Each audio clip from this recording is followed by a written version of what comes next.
I can certainly come up with examples for making democratic messaging suck less. However, I don't have any connections with any party leadership, so that's, all I can do. It's not that hard. You just need to connect messaging to emotions and make it quick and snappy. The kids are always a good one. You got to be doing things for the kids. People get real emotionally invested in the children. Republicans love the kids, not in a good way, but they love using them for this sort of thing. They just make up problems that don't exist, that are these existential threats to the children, like the trans people or grooming. Oh, you gotta get the buzzwords in there too, like grooming. They love buzzwords. Grooming the children, and that's why this Dolly and Parton impersonator can't shit in that bathroom because we gotta protect the kids. People emotionally react to that shit, they get into it. Like, they come up with these big elaborate conspiracy theories about like how Hillary Clinton's leading a child sex ring out of a slab-on-grade pizza place basement, and it's making her immortal or some shit. I don't know, but they get into it because it's emotionally connected. Democrats could literally do the exact same thing without all the lunatic lies and conspiracy theories. Republicans are trying to make it easier for predators to assault and traffic your children. That is a more or less true, accurate, factual statement, but also a little emotionally charged. Then you can take it a little further. Alleged child sex trafficker Matt Gaetz has been the only representative to repeatedly voted against bills that would fight child trafficking. Do you think your 12-year-old little girl is ready to get married? Well, Missouri Republican Mike Munger seems to think so when he said he knows happily married 12-year-olds and would not want to take that away from him right before voting against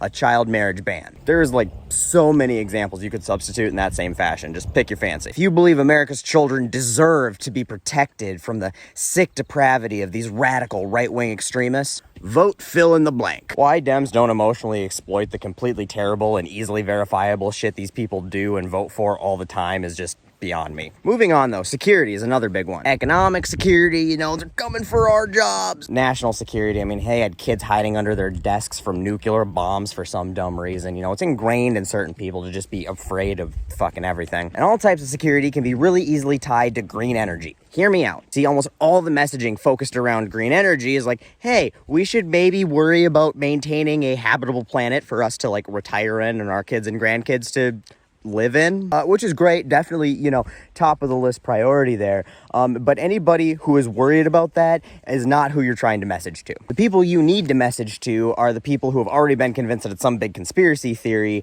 and you're not going to undumb these people. So you need a different approach. The same way that the Republicans messaged about the Keystone XL shortcut being canceled, you can do that for any energy infrastructure. So you can go with something like, Republicans are selling out hardworking American energy jobs and shipping them overseas just so they can line their pockets with a few extra dollars. Now, we know Republicans, who are very heavily funded by oil companies, vote against pretty much any renewable energy infrastructure ever. And therefore, all of those new jobs that would be created by building and maintaining renewable energy infrastructure, that energy and therefore those jobs is offset to the oil and gas industry, and the oil and gas industry can be done in a lot of different places that aren't America. You can't import wind and sunshine from Saudi Arabia, but you sure can import oil. This can also be applied to energy price stability, which is also people's economic security as well. Because Republican super donors make massive profits off of expensive and unstable energy prices that can be manipulated by adversaries of the United States, Republicans have repeatedly voted against energy policy and infrastructure that would stabilize energy prices, make us more energy independent, and save hardworking Americans money. And all of that's true. Oil and gas is an energy commodity that's sold on a global market, and its prices are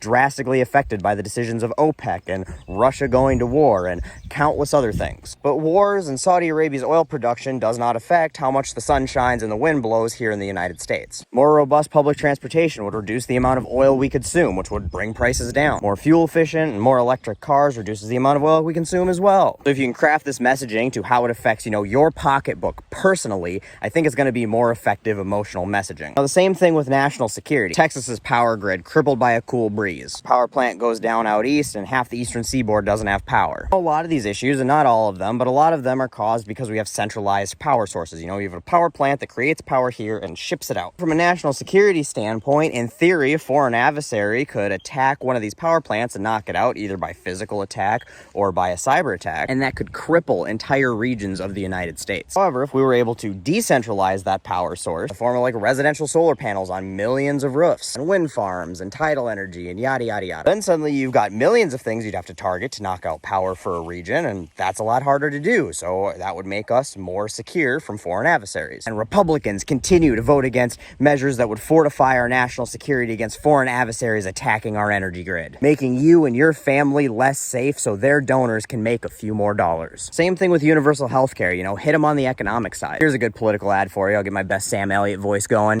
Even now, in these divisive times, I think every American can agree that entrepreneurs and small businesses are the backbone of America, the pillars of our community. But every year, millions of Americans are denied their opportunity at the pursuit of happiness. They're denied their opportunities to invest in their communities and their country. Every year, countless small businesses close their doors, and countless more will have never even had the opportunity to exist. All because healthcare costs, a burden that small businesses should never have had to shoulder to begin with, have gotten to be too much to bear. But there is a better way. Medicare for all, businesses would no longer have to worry about oppressive health bills. With more small businesses starting, more people could work in their community for businesses from their communities. And even in these divisive times, I think that's a vision of America everybody can get behind. Or if you want to be more to the point, more inflammatory, Republicans keep voting to hurt the free market and hurt small businesses and entrepreneurs by voting against policy that would help small businesses and entrepreneurs thrive and hire people from their communities. Anyway, that's just a few examples. You get the point, but you could do this with literally anything. I don't have a marketing degree or really any marketing experience, so maybe I'm just talking out of my ass, and I could be completely wrong. But I really feel like rebranding some of these big platform messages to appeal to the people that are currently not clearly being appealed to probably would be a good tactic to at least try. Maybe they could try that, or literally anything other than what they've been doing. Anyway, so that's that. If you want to hear more on this topic, I will be on the Branding Democrats podcast coming up, so I will include some information about that in the description. Check it out.